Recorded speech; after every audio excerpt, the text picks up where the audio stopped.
అయోధ్య ఆలయ నిర్మాణ క్రతువులో మరో అదృష్టాన్ని దక్కించుకుంది మన హైదరాబాద్. రాములోరి పాదుకలు సిటీలోని ఓల్డ్ బోయిన్పల్లి డివిజన్లోని హస్మత్పేటలో తయారవుతున్నాయి.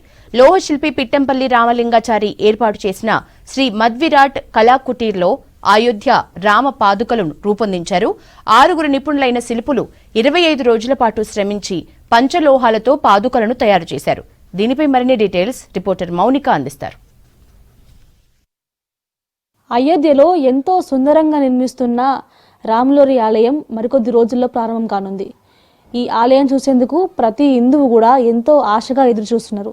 ఇప్పటికే నగరంకి చెందిన ఓ టింబర్ డిపో స్వామివారి ఆలయానికి చెందిన 118 ద్వారాలను నిర్మించింది.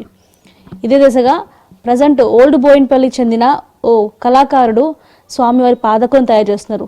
ఆ పాదుకల విశేషాలు ఏంటి, ఎన్ని రోజులు పట్టింది తెలుసుకుందాం. ప్రజెంట్ మనతో పాటు పిట్టంపల్లి రామలింగాచారి గారు ఉన్న వారితో మాట్లాడదాం. హైదరాబాద్ నుంచే కాదు, దేశవ్యాప్తంగా కూడా ఎంతోమంది ఒక్కసారైనా ఆలయానికి వెళ్ళి రామయ్యని దర్శించుకుందామని వెయిట్ చేస్తున్నారు. బట్ మీకు నేరుగా స్వామివారి పాదకుల్ని తయారు చేసే అవకాశం కలిగింది.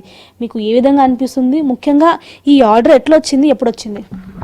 సీతారామచంద్ర వారి సేవా ట్రస్ట్ అని ఉన్నది ఒకటి హైదరాబాద్లో. వాళ్ళు మా వర్క్ వేరే దేవాలయాలు చూసినప్పుడు వాళ్ళకి ఆ వర్క్ నచ్చి మాకు ఇటువంటి పాదుకలు కావాలని చెప్పేసి వాళ్ళు మా దగ్గరికి వచ్చి అడగడం జరిగిందనమాట.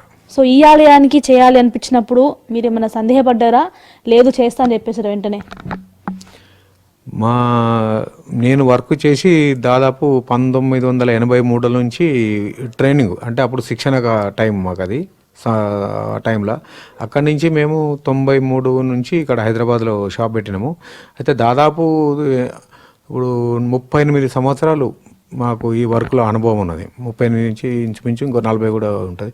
38 సంవత్సరాల నుంచి చేసిన వర్క్లో దాదాపు 1000 దేవాలయాలు ఉన్నాయి. మన తెలంగాణ, ఆంధ్ర, వేరే కర్ణాటక, ఇక్కడి నుంచి యుఎస్ఏ చేయడం కానీ, వేరే రాష్ట్రాలు చేయడం కానీ అన్నీ కలుపుకుంటే దాదాపు 1000 దేవాలయాలు ఉన్నాయి. దేవాలయాలకు అన్ని రకాల వస్తువులు మేము స్వామివారికి వస్తువులు తయారు చేసినాము.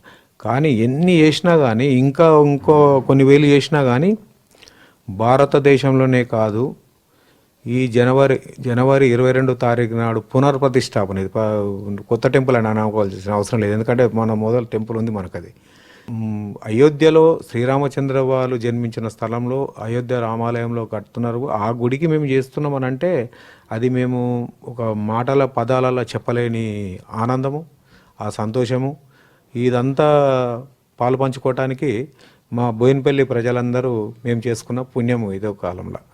ఆదిపురుషుడి పాదకులు తయారు చేసినప్పుడు ఎట్లాంటి నియమాలు పాటించారు?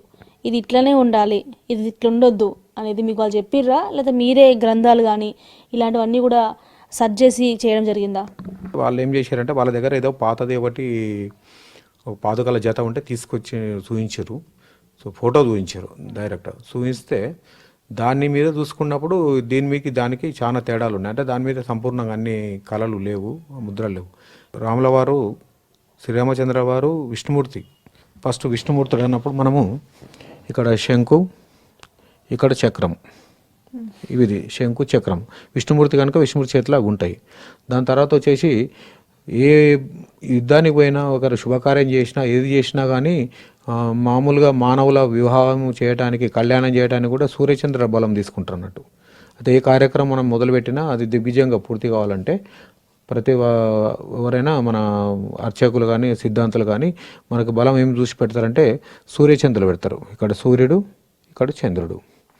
పాదపద్మాలు అంటే పాదుకలు ఉన్నాయి, పద్మాలు కావాలి కదా, ఆ పద్మాలు కావాలని చెప్పేసి ఇక్కడ 2 పద్మాలు ఇచ్చినాం అన్నమాట.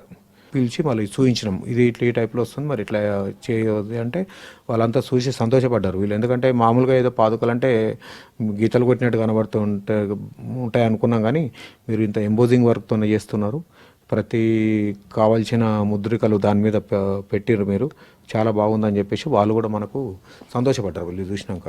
సో ఎట్లా చూసారు వర్క్? మీరు 2 రోజుల పాటు చేసారు, రోజుకి ఎంతసేపు కష్టపడ్డారు దీనికోసం? ఈ ఫినిషింగ్ చేసేటప్పుడు మాత్రం మొత్తం కలిసి టోటల్గా కంప్లీట్ వర్క్ అయ్యేటప్పటికి దాదాపు 6 మంది కళాకారులు ఉన్నారు దీంట్లో, శిల్పులు. 6 మంది కూడా నా దగ్గర సీనియర్లే వాళ్ళు. ఈ మధ్య కొత్తగా నేర్చుకున్న వాళ్ళు ఏం గారు. ఇద్దరు పిల్లలు మాత్రమే కొత్త వాళ్ళు ఉన్నారు. దగ్గర 18 ఇయర్స్ నుంచి నా దగ్గర పని నేర్చుకున్న వాళ్ళు ఉన్నారు. 18 ఇయర్స్ నా దగ్గర ఉన్న వాళ్ళే ఉన్నారు. ఈ 6 మంది కలిసి మేము దాదాపు రోజుకు 10 గంటలన్నా కనీసం 10-12 గంటలు ఈజీగా చేయాల్సి వచ్చింది. ఆదిపురుషుడు పాదకులు కేవలం పాదకులు మాత్రమే కాదు, హిందుత్వం సంబంధించిన ఎన్నో విశేషాలు వీటిపైన ముద్రించారు. రేపు ఇక్కడ నుంచి అయోధ్యకి ప్రత్యేకమైన పూజ అనంతరం కూడా వెళ్ళున్నాయి. కెంబర్సన్ ఎం శ్రీనివాస్తో మోనికా, 6 న్యూస్, హైదరాబాద్.